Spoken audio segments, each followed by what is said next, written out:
Hello, I'm Bas Hamer from Possum Labs, and today we'll be talking about the characteristics in the PossumLabs.DSL libraries. This is assuming you're using the PossumLabs.DSL.Core package.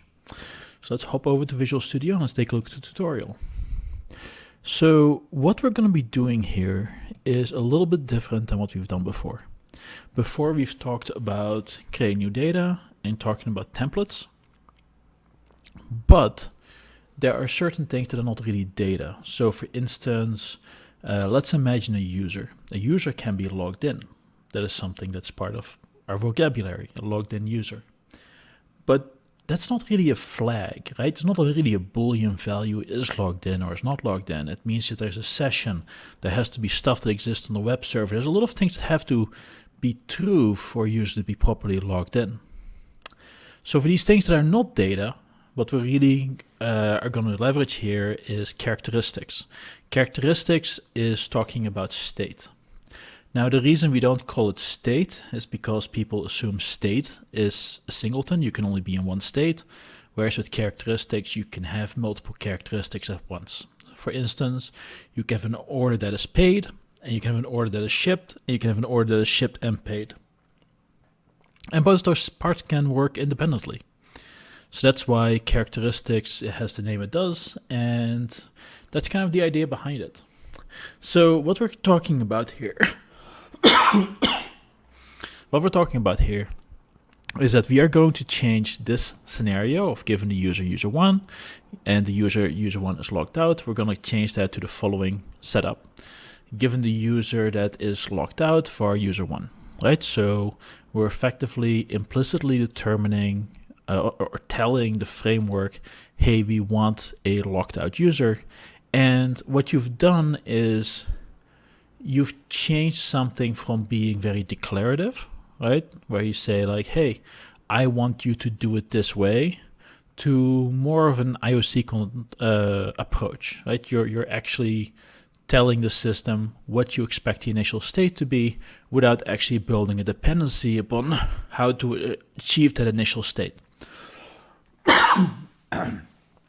This is important because in the future what you can do is you can change how a user becomes logged out, and you might even run different permutations of your test suite where you have different ways that you're locking users out, and that's all possible now because everything is going through a single point. So let's take a look at how this actually works behind the scenes. So we're going to go to our entities, user entity, and we are going to go to the initialization of defaults. There's two parts that are happening here. One is the characteristics transfers. These are the ones we're dealing with. We'll talk about defaults in a future lesson. So we have two characteristics transfers. We have a default one, which creates the user, right? And then we have a second one, which is tied to logged out, and this is calling the method given the user is logged out. And what we do in front here is we actually call the repository characteristics transformations with the empty set of characteristics to piggyback upon the default. So if we are creating a logged out user, we will first execute the default, right, which is characteristics none, and then we can run logged out. The order in which you specify characteristics by default is a comma-separated list. The order which things show up in this comma-separated list doesn't matter. So that means that if you have a VIP user and a logged out user, you can say a VIP, logged out user or a logged out, VIP user. Both of these things would have the exact same effect.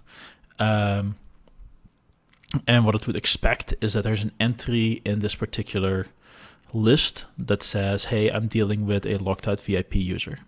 The characteristics object itself has an implicit conversion from and to string. So that's why this part works behind the scenes. Okay, so this is one part of it. The second part of this chunk is where we create the new users, and that's down here. So what we're doing here is, we have our users. For each user, we apply our template. And then for each user, we're going to apply the characteristics. And by doing both of these things, we are effectively, putting in templates first, then letting the characteristic transitions possibly override some of those values where necessary, and then we add the users to the dictionary down below. It's really as simple as that. That's the only bit you have to do. So what you're doing is you're registering effectively delegates that say, hey, this is how you should handle these characteristics transitions. And then what's going to happen is behind the scenes, it will actually pull in those delegates when it needs to set things up. So that is pretty much everything we're dealing with here.